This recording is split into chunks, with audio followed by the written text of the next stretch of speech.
단점 세 번째는 선임병들이 무시되는 경향이 있다. 무시까지는 아닐지 몰라도 확실히 예전보다 선임병들의 입지는 좁아졌습니다. 선임병들과 생활관도 다르지만 갈수록 높아지는 인권의식 때문에 선임병들이 조금만 지적을 해도 후임병들이 기분이 나쁘면 마음의 편지에 고발을 해서 선임병들을 징계받게 하는 경우가 종종 발생한다는 거죠. 그래서 같은 중대, 같은 소대라고 해도 평소에 안 친한 선임병에게는 경례를 잘 안 하거나 피하거나 이런 경우도 발생을 하고, 선임병들도 괜히 좋은 취지로 교육이나 지도를 했는데 나중에 마음의 편지에 신고당하고 이런 경우가 발생하니까 아예 관심을 갖지 말자, 이런 생각을 하는 선임병들도 늘어나고 있습니다. 이렇게 서로를 신경 쓰지 않는 분위기, 참 안타까운 생각이 듭니다. 다음 네 번째 단점으로는 왕따가 있을 수 있다입니다. 동기들끼리 생활을 하다 보면 학교 폭력처럼 친구들끼리 왕따가 생길 수 있습니다. 저도 몇 번 이런 경우에 중대원들이 발생을 해서 관심을 가졌었는데요. 이렇게 왕따가 되면 그 왕따당한 병사는 간부들이 관심병사로 관리할 수밖에 없습니다.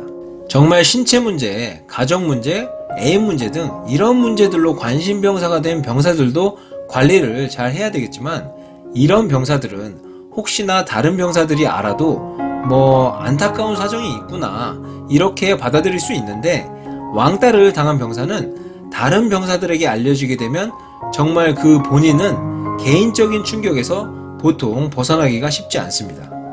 그래서 이런 왕따 병사는 그 어떤 상황보다도 간부들이 빨리 인지를 해야 되고, 상황이 심각하다면 생활관을 바꿔주거나 부대를 바꿔줘야 됩니다.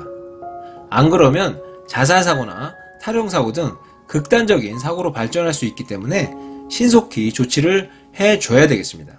자, 지금까지 동기생활관의 장단점에 대해서 알아봤는데요. 다음은 분대생활관에 대해서 말씀드려 보겠습니다.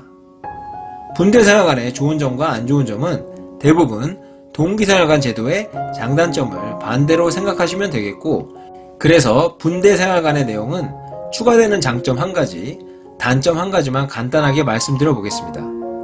첫 번째 추가 장점으로는 후임병들이 전투기술과 군생활을 빨리 배울 수 있다는 겁니다. 훈련소나 신교대 가보시면 아시겠지만 우리 입대 전에는 군대 가서 총만 잘 쏘면 되는 거 아냐?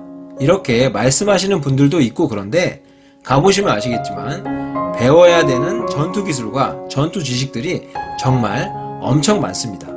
경험해야 될 부분도 많고요. 근데 동기생활관을 쓰게 되면 생활관 안에서는 그 짬밥이 그 짬밥인데 누가 누구를 가르쳐주고 그러겠습니까?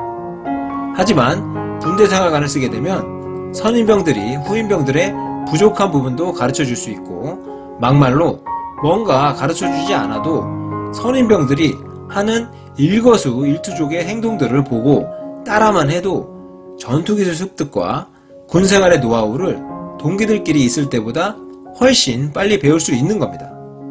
그래서 이런 전투기술과 노하우를 빨리 알면 알수록 군생활이 편해지고 나중에는 요령도 피울 수 있는 여유가 빨리 생긴다는 겁니다.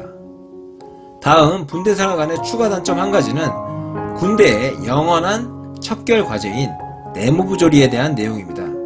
저도 간부 시절에 좀 그랬던 게 뭐냐면, 분대생활관은 선후임병이 함께 생활하는 공간이라는 이유만으로 내무부조리인 구타, 가혹행위, 폭언욕설 등이 있을 것이다 라는 생각을 기본 베이스로 깔고 지휘관 임무를 수행했던 것 같습니다. 분대생활관 중에 내무부조리가 없는 모범생활관을 선발하기도 하고 포상을 주기도 했었지만, 사실 들여다보면 직접적인 내무부조리가 아니더라도 선임병들이 후임병들에게 부탁이나 권유하는 말투로 이것 좀 해줄 수 있겠니? 이것 좀 해줬으면 정말 고맙겠다 라는 식으로 사적 지시를 하는 경우도 비일비재했고, 후임병들은 싫다고 하기 뭐하니까 또 들어주고, 부조리에 대해 마음의 편지에 신고할 수도 있겠지만 한편으로는 자신이 신고한 것이 소문이 날까봐, 또 보복을 당할까봐 두려워서 신고를 못하는 경우도 많이 있습니다. 간부들이 마음의 편지를 받을 때는 계급별로 나누어서 철통 같은 보안 절차에 의해서 받지만 간부도 사람인지라 가끔 마편 내용이 새어나갈 때도 있고 유언비어가 떠돌 때도 있기 때문에 이런 소문의 용의자가 되는 후임병 누군가 거론이 된다면 그 인원은 생활이 힘들게 되는 거죠. 그래서 요즘 구타, 가혹행위 등 직접적이고 신체 접촉이 있는 부조리는 거의 없다고 할 수 있지만 폭언 욕설이라든지 불필요하고 사적인 지시와 같은 부조리는 아직도 잔존하고 있다고 할 수 있습니다. 그래서 이런 내무부조리 부분이 군대생활관 최고의 단점이라고 할 수 있습니다. 자, 이렇게 지금까지 동기생활관과 군대생활관에 대해서 모두 알아봤습니다. 여러분들은 어떤 생활관이 더 낫다고 생각하시나요? 아무래도 입대하실 분들이라면 동기생활관을 가고 싶으신 게 당연지사라고 생각을 합니다. 저도 그렇게 생각을 하고요. 아무리 동기생활관에 단점이 많다고 하더라도 선임병들과 같이 지내지 않는 것 자체만으로도 동기생활관의 단점을 모두 날려버릴 최고의 장점이지 않을까 싶습니다. 하지만 또 저는 간부 출신인 입장에서 전쟁, 전투적인 측면에서 바라봤을 때 한편으로는 군대생활관 제도가 또 맞다고 생각을 하고 대대 중대 훈련할 때도 가끔 느꼈었지만 선후임병이 서로 친해 보이는 소대와 분대가 훈련도 더 잘했었고 전투력 측정도 우수한 성적을 보통 거두기는 했었습니다.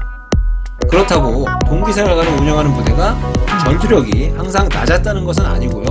어쨌든 어떤 생활관이 맞다 아니다에 대한 정답은 없는 것 같습니다. 이것보다도 어떤 부대를 가시든 그 상황에 맞춰서 군생활이라는 이 시간이 낭비되지 않는 의미 있는 시간이 되게 하는 것이 중요하다고 생각을 합니다. 모든 입대자분들 화이팅 하시고요. 그럼 오늘 영상이 입대하실 분들에게 조금이나마 도움이 되셨으면 좋겠고요. 영상 끝까지 시청해주셔서 감사합니다. 항상 건강 잘 챙기시고 다음 시간에 뵙겠습니다. 시계!